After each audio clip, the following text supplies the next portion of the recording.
একদা পবিত্র মাহে রমজানের শেষ দশকের এক গভীর রাত। চারদিকে নীরবতা আর প্রশান্তির এক অপার্থিব আবেশ।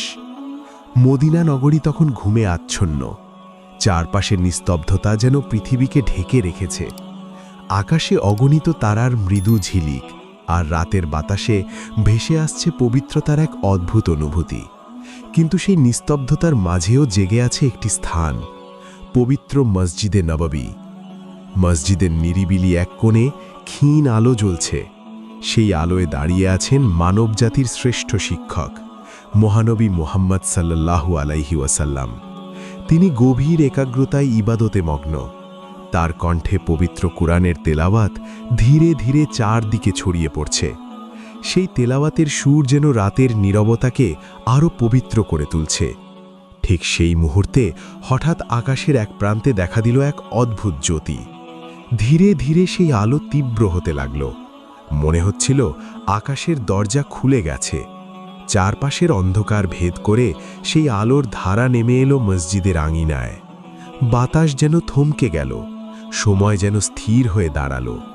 তারপর ধীরে ধীরে সেই আলোর মধ্য থেকে প্রকাশ পেলেন এক মহান ফেরেশতা। তিনি হলেন জিবরাইল আলাইহিসসালাম। তার মুখমণ্ডল এতটাই দীপ্তিময় ছিল যেন হাজার তারকার আলো একত্রিত হয়ে তার উজ্জ্বলতা তৈরি করেছে। অতপর হজরত জিবরাইল আলাইহিসসালাম রাসূলুল্লাহ সাল্লাল্লাহু আলাইহি ওয়াসাল্লামের সম্মুখে দাঁড়িয়ে বললেন, সালামুন আলাইকা ইয়া রাসূলাল্লাহ সাল্লাল্লাহু আলাইহি ওয়াসাল্লাম। আমি এসেছি আপনার প্রতিপালকের পক্ষ থেকে এক মহান সুসংবাদ নিয়ে। রমজানের এই শেষ দশকে এমন এক রাত আছে যা হাজার মাসের চেয়েও অতুলনীয়। এ রাত এক বিশেষ রাত। এ রাতে আকাশের দরজা খুলে দেওয়া হবে এবং ফেরেশতারা দল বেঁধে নেমে আসবেন আসমান থেকে মুমিনদের ওপর রহমত নাজিল করতে। মহান আল্লাহর রহমত বর্ষিত হবে এই রাতে। এটি এমন এক রাত যা হাজার মাসের চেয়েও উত্তম।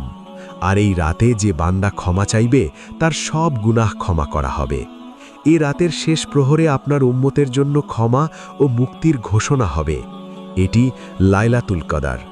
হে আল্লাহর প্রিয় হাবিব, আপনি আপনার উম্মতদের জানিয়ে দিন যে তারা যেন এই রাত সন্ধান করে। অতপর হজরত জিবরাইল আলাইহিসসালাম নবীজি রসুল সাল্লাল্লাহু আলাইহি ওয়াসাল্লামকে সে কাঙ্ক্ষিত রাতের সন্ধান দিলেন। সাথে সাথে রাসূলুল্লাহ সাল্লাল্লাহু আলাইহি ওয়াসাল্লাম সেজদায় পড়ে দিয়ে কেঁদে কেঁদে বললেন, শুকর, আলহামদুলিল্লাহ, আমার উম্মত পেয়েছে এই রাত। আমার উম্মতের জন্য এটা মহা রহমত। অতপর হজরত জিবরাইল আলাইহিসসালাম সেখান থেকে অদৃশ্য হয়ে গেলেন। সাথে সাথে দূরের মসজিদ থেকে আজানের সুমধুর ধ্বনি ভেসে এলো, যা রাসূলুল্লাহ সাল্লাল্লাহু আলাইহি ওয়াসাল্লামের হৃদয়কে আরও প্রশান্তি দান করল। অতপর পরের দিন আসরের নামাজের পর মসজিদে নববীর ভেতরে নবীজি রাসূল সাল্লাল্লাহু আলাইহি ওয়াসাল্লাম সাহাবীদের উদ্দেশ্য করে বললেন, হে আমার সাহাবীগণ, আমি এমন এক সুসংবাদ পেয়েছি যা তোমাদের হৃদয়ে আনন্দে ভরিয়ে তুলবে। তাই আজ ইফতারের পর সবাই মসজিদে একত্রিত হবে। আল্লাহ আমাকে একটি রাতের সংবাদ দিয়েছেন। উক্ত কথাগুলি বলে নবীজি রাসূল সাল্লাল্লাহু আলাইহি ওয়াসাল্লাম সেখান থেকে চলে গেলেন। নবীজির মুখে এমন ঘোষণা শুনে সাহাবীদের মধ্যে উৎকণ্ঠা ছড়িয়ে পড়ল। কারো চোখ বিস্ময়ে বড় হয়ে গেল, কেউ আবার পরস্পরের মুখের দিকে অবাক বিস্ময়ে তাকালেন। তখন হজরত ওমর রাদিয়াল্লাহু তাআলা আনহু বললেন, নবীজি রাসূল সাল্লাল্লাহু আলাইহি ওয়াসাল্লাম নিশ্চয়ই কোনো মহারাতের কথা বলবেন। হজরত আলী রাদিয়াল্লাহু তাআলা আনহু বললেন, অপেক্ষা করা বড়ই কঠিন। এবং হজরত আবু হুরাইরা রাদিয়াল্লাহু তাআলা আনহু বললেন, এ রাতের মাহাত্ম্য নিশ্চয়ই অপরিসীম।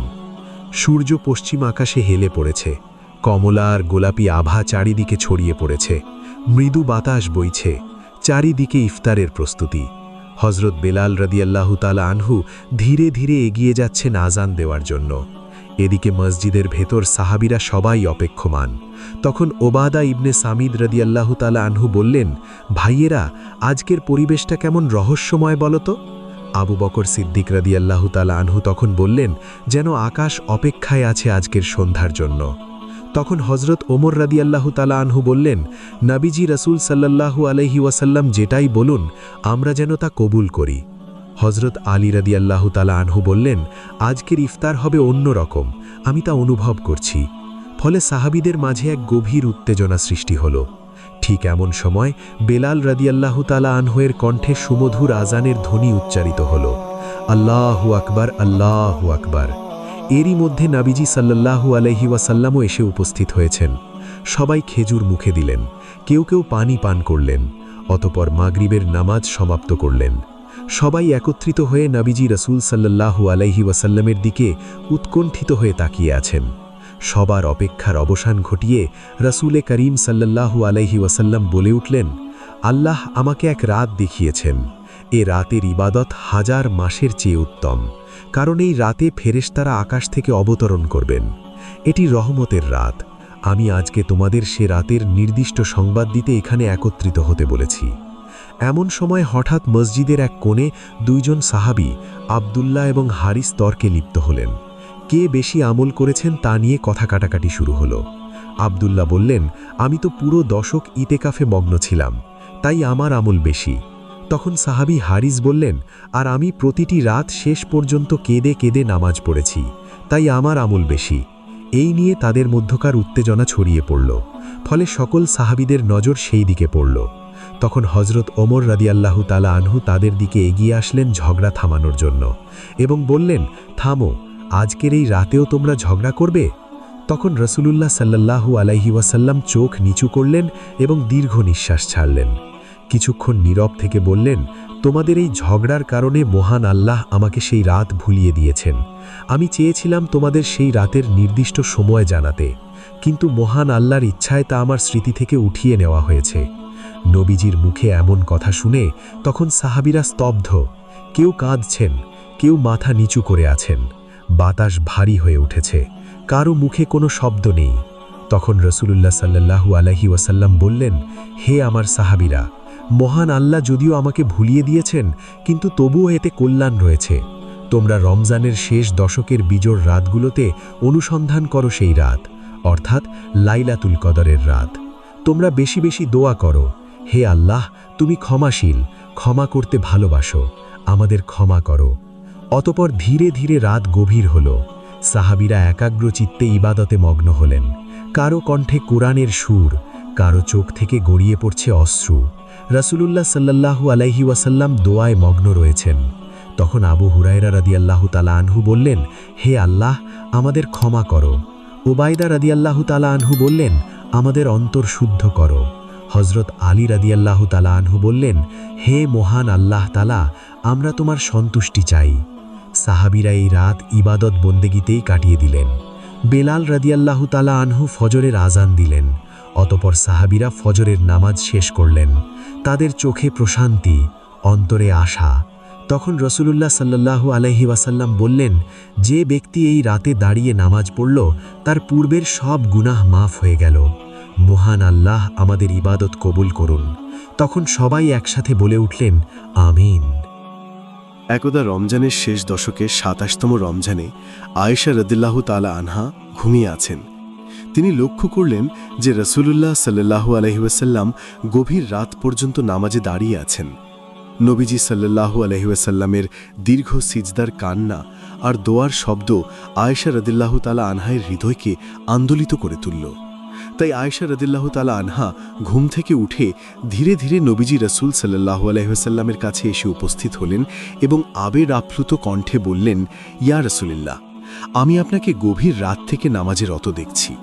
আপনি কি বিশেষ কোনো রাতের জন্য এভাবে ইবাদতে দাঁড়িয়েছেন? তখন রাসূলুল্লাহ সাল্লাল্লাহু আলাইহি ওয়াসাল্লাম মৃদু হাসি দিয়ে বললেন, হে আয়েশা, এটা হতে পারে লাইলাতুল কদরের রাত। এটা এমন এক রাত যা 1000 মাসের চেয়ে উত্তম। তখন আয়েশা রাদিয়াল্লাহু তাআলা আনহা বললেন, ইয়া রাসূলুল্লাহ, যদি আমি জানতে পারি যে এটা লাইলাতুল কদর, তবে আমি কি দোয়া করব? তখন রাসূলুল্লাহ সাল্লাল্লাহু আলাইহি ওয়াসাল্লাম বললেন, হে আয়েশা, তবে তুমি বলবে, হে আল্লাহ, আপনি ক্ষমা করা মালিক, আপনি ক্ষমা করতে ভালোবাসেন, আমাকে ক্ষমা করে দিন। অতঃপর আয়েশা রাদিয়াল্লাহু তাআলা আনহা গভীর মনোযোগে নামাজ পড়েন এবং রাতের অধিকাংশ সময় মহান আল্লাহর কাছে কান্নাকাটি করেই দোয়া পাঠ করতে থাকেন। এমনিভাবে হযরত মুহাম্মদ এবং আয়েশা রাদিয়াল্লাহু তাআলা আনহা গভীর ইবাদতে মগ্ন হলেন। এক পর্যায়ে দূরের মসজিদ থেকে আজানের সুমধুর মৃদু ধ্বনি ভেসে এলো। অতঃপর দুজনেই ফজরের নামাজ আদায় করলেন। ফজরের নামাজ আদায় করার পর আয়েশা রাদিয়াল্লাহু তাআলা আনহা বললেন, ইয়া রাসূলুল্লাহ, এই রাতটা এতটাই প্রশান্ত ছিল যে আমার অন্তরে গভীর শান্তি অনুভব হয়েছে। তখন রাসূলুল্লাহ সাল্লাল্লাহু আলাইহি ওয়াসাল্লাম বললেন, হ্যাঁ আয়েশা, এই রাতের আলামত এটাই। রাত হবে প্রশান্তিময়, বাতাস হবে শান্ত, আর সূর্য উঠবে রোশনিহীন, যেন তার দীপ্ত এক গোলাকার আলোকমণ্ডল। নবীজির কথা শুনে আয়েশা রাদিয়াল্লাহু তাআলা আনহা বললেন, ইয়া রাসূলুল্লাহ, আপনি তো বলেছেন এই রাত্রে ফেরেশতারা অবতীর্ণ হন। তখন রসুলে করিম সাল্লাল্লাহু আলাইহি ওয়াসাল্লাম বললেন, হ্যাঁ আয়েশা, এ রাতে জিব্রাইল আলাইহিসসালাম এবং অগণিত ফেরেশতা পৃথিবীতে অবতীর্ণ হন এবং তারা মুমিনদের জন্য দোয়া করেন। এই রাত ফজর পর্যন্ত শান্তি আর কল্যাণে ভরা। তখন আয়েশা রাদিয়াল্লাহু তাআলা আনহা অশ্রুসিক্ত কান্নাজড়িত কণ্ঠে বললেন, মহান আল্লাহ আমাদের সেই বান্দাদের মধ্যে রাখুন যাদের জন্য ফেরেশতারা দোয়া করেন। তখন রসুলে করিম সাল্লাল্লাহু আলাইহি ওয়াসাল্লাম হাসি দিয়ে বললেন, আল্লাহ তো তোমার জন্য ভালোই লিখে রেখেছেন, তুমি তো আমার স্ত্রী, রসুলের ঘরে বেড়ে ওঠা মুমিনদের মা। অতঃপর সকালবেলা হজরত মুহাম্মদ সাল্লাল্লাহু আলাইহি ওয়াসাল্লাম মসজিদের চত্বরে এসে উপস্থিত হলেন। ইতিমধ্যে সেখানে আলী রাদিয়াল্লাহু তাআলা আনহু, ওমর রাদিয়াল্লাহু তাআলা আনহু, আবু বকর সিদ্দিক রাদিয়াল্লাহু তাআলা আনহু আরও অনেক সাহাবীরা উপস্থিত ছিলেন। তখন রাসূলুল্লাহ সাল্লাল্লাহু আলাইহি ওয়াসাল্লাম সবার দিকে তাকিয়ে বললেন, তোমরা কি জানো গত রাতটি কেমন রাত ছিল? তখন আবু বকর সিদ্দিক রাদিয়াল্লাহু তাআলা আনহু বললেন, ইয়া রাসূলুল্লাহ, রাতটি ছিল অপূর্ব শান্ত, আমার হৃদয় প্রশান্তিপূর্ণ হয়েছিল, আল্লাহর রহমত যেন আমাদের ঘিরে রেখেছিল।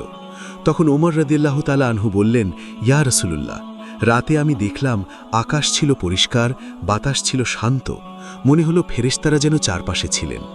আলী রাদিয়াল্লাহু তাআলা আনহু বললেন, ইয়া রাসূলুল্লাহ, আমি লক্ষ্য করেছি যে ফজরের সময় সূর্য উঠল রোশনিহীন, এটি কি সেই রাতের চিহ্ন? তখন রাসূলে করিম সাল্লাল্লাহু আলাইহি ওয়াসাল্লাম হাসি দিয়ে মাথা নাড়লেন এবং বললেন, হ্যাঁ আলী, এই হচ্ছে লাইলাতুল কদরের অন্যতম লক্ষণ। ফজরের পরে সূর্য উঠবে এমনভাবে যেন তার তীব্রতা কম, রোশনিহীন। অতঃপর সেখানে হযরত আয়েশা রাদিয়াল্লাহু তাআলা আনহা এসে উপস্থিত হলেন এবং বললেন, ইয়া রাসূলুল্লাহ, রাতে আপনি আমাকে যে দোয়া শিখিয়েছিলেন আমি সেই দোয়া অনেকবার পাঠ করেছি। তখন রাসূলুল্লাহ সাল্লাল্লাহু আলাইহি ওয়াসাল্লাম আয়েশা রাদিয়াল্লাহু তাআলা আনহার দিকে তাকিয়ে বললেন, হে আয়েশা, আল্লাহ তোমার দোয়া কবুল করবেন ইনশাআল্লাহ। এই দোয়া আল্লাহর ক্ষমা পাওয়ার চাবিকাঠি। তখন আয়েশা রাদিয়াল্লাহু তাআলা আনহা বললেন, ইয়া রাসূলুল্লাহ, আপনি কি দোয়া করেছিলেন? তখন রাসূল সাল্লাল্লাহু আলাইহি ওয়াসাল্লাম বললেন, হে আমার রব, আমার উম্মতকে ক্ষমা করে দাও, তাদের গুনাহ মাফ করে দাও, তাদের ওপর রহম করো। নবীজির মুখে এমন কথা শুনে সাহাবীরা তখন সকলে আবেগ আপ্লুত হলেন, কারো চোখে জল, কারো কণ্ঠরদ্ধ। তখন রসুলে করিম সাল্লাল্লাহু আলাইহি ওয়াসাল্লাম আবারও বললেন, এ রাত ছিল মাগফিরাতের রাত। যে ব্যক্তি ঈমান সহকারে এবং সওয়াবের আশায় ইবাদত করল, তার পূর্বের সকল গুনাহ ক্ষমা করে দেওয়া হলো।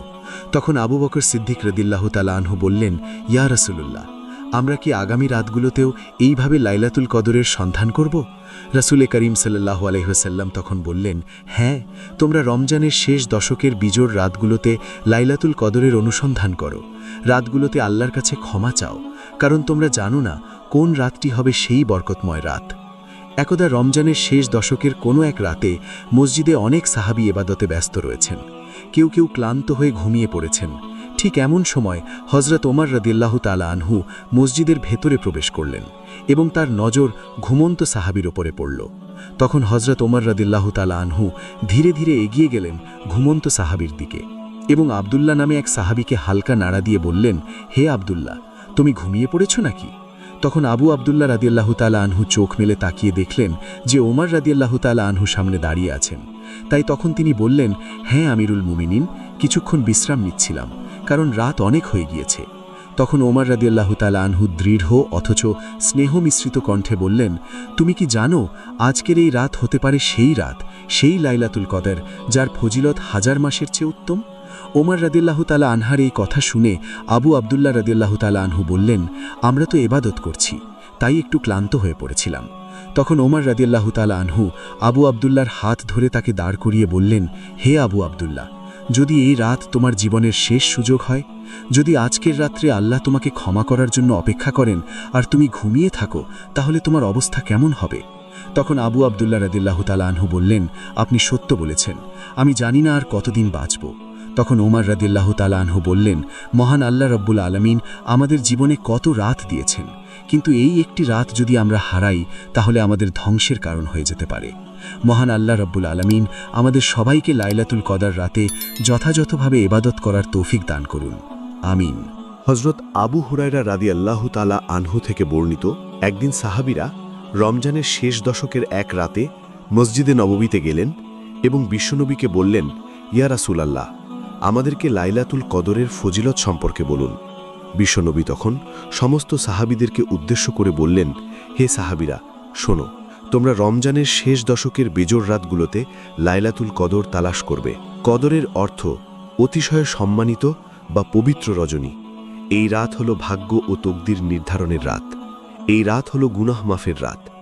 এই রাতে আল্লাহ রব্বুল আলামিনের দরবারে বেশি বেশি করে এবাদাত বন্দেগী করতে হবে। আল্লাহ রব্বুল আলামিন এই রাত্রটিকে অনন্য মর্যাদা দিয়েছেন এবং এই একটিমাত্র রজনীর উপাসনা হাজার রাতের এবাদতের চেয়েও উত্তম। রাসূল আকরাম সাল্লাল্লাহু আলাইহি ওয়াসাল্লাম আরও বললেন, যে ব্যক্তি ঈমানের সাথে সোয়াব লাভের আশায় লাইলাতুল কদরের রাত জেগে দাঁড়িয়ে সালাত আদায় করে ও আল্লাহর এবাদত বন্দেগীতে নিজেকে মশগুল রাখে, তার পূর্ববর্তী সমস্ত গুনাহসমূহ আল্লাহ রব্বুল আলামিন মাফ করে দেন। সুবহানাল্লাহ। এরপর উপস্থিত সাহাবীরা আবারও নবীজিকে বললেন, ইয়া রাসূলাল্লাহ, এই রাতে আমরা কি কি এবাদত বেশি বেশি করব?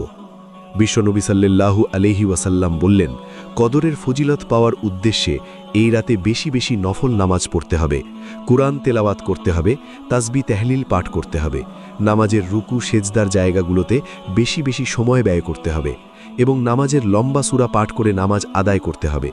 এভাবে সারা রাত দাঁড়িয়ে থেকে নামাজ আদায় করা এবং বিভিন্ন তাসবিহ, কুরআন তেলাওয়াত এবং অন্যান্য এবাদত বন্দেগীতে রাত্রি কাটিয়ে দিতে হবে।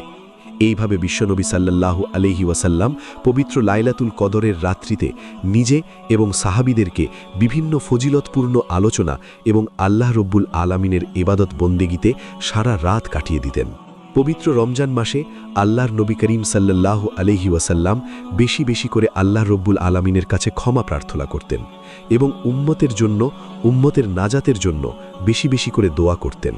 একদিন বিশ্বনবী সাল্লাল্লাহু আলাইহি ওয়াসাল্লাম রমজান মাসের এক রাত্রে আল্লাহ রব্বুল আলামিনের কাছে দু হাত তুলে তার উম্মতের নাজাতের জন্য কান্নাকাটি করছিলেন। রব্বুল আলামিনের কাছে বিশ্বনবী বললেন, ইয়া রব্বুল আলামিন, আমার উম্মতের তো হায়াত স্বল্প। এই স্বল্প হায়াতে আমার উম্মত তো বেশি বেশি এবাদত করার সুযোগ পাবে না। তারা তো অন্যান্য নবীর উম্মতদের মতো শত শত হাজার হাজার বছর ধরে তোমার এবাদত করতে পারবে না। তাহলে এই এবাদত দিয়ে আমার উম্মত কিভাবে তোমার সন্তুষ্টি অর্জন করবে? আল্লাহ রব্বুল আলামিন তখন এক গায়েবী আওয়াজের মাধ্যমে বিশ্বনবীকে জানিয়ে দিলেন, হে আমার বন্ধু, শোনো, অন্যান্য নবীর উম্মতদেরকে আমি শত শত হাজার হাজার বছর হায়াত দিয়েছি, কিন্তু তাদেরকে আমি রমজান এবং কদরের রাত দেইনি। হে আমার হাবিব, আপনি জেনে রাখুন, আপনার উম্মতের একটি লাইলাতুল কদরের এবাদাত হাজার হাজার মাসের চেয়েও অধিক ফজিলতপূর্ণ। আল্লাহু আকবার। একদিন নবী করিম সাল্লাল্লাহু আলাইহি ওয়াসাল্লাম সাহাবীদের মজলিসে দাঁড়িয়ে বললেন, তোমরা রমজানের শেষ দশকে লাইলাতুল কদরের রাতের তালাশ করো এবং প্রত্যেকে বেজোর রাত্র তালাশ করো। আমি স্বপ্নে দেখেছি যে ওই রাতে আমি কাদা পানিতে সেজদা করছি। ওই রাতে আকাশে প্রচুর মেঘের সঞ্চার হয় এবং বৃষ্টিপাত হয়। তবে সেটি ছিল রমজানের শেষ দশকের কোনো এক বেজোর রাত, যা আল্লাহ রব্বুল আলামিন আমাকে পরবর্তীতে ভুলিয়ে দিয়েছেন। বিশ্বনবী সাল্লাল্লাহু আলাইহি ওয়াসাল্লামের এই বর্ণনা থেকে আমরা সহজেই বুঝতে পারি যে লাইলাতুল কদরের রাত রমজান মাসের শেষ দশকের যে 5টি বেজোড় রাত রয়েছে, ওই 5টি রাত থেকে যে কোনো রাতে হতে পারে। অতএব রমজান মাসের শেষ দশকের সেই 5টি রাতকে আমাদের বেশি বেশি তালাশ করতে হবে এবং বিশেষভাবে ওই 5টি রাতেই আমাদের বেশি বেশি এবাদত বন্দেগীর মাধ্যমে আল্লাহর সন্তুষ্টি অর্জন করতে হবে।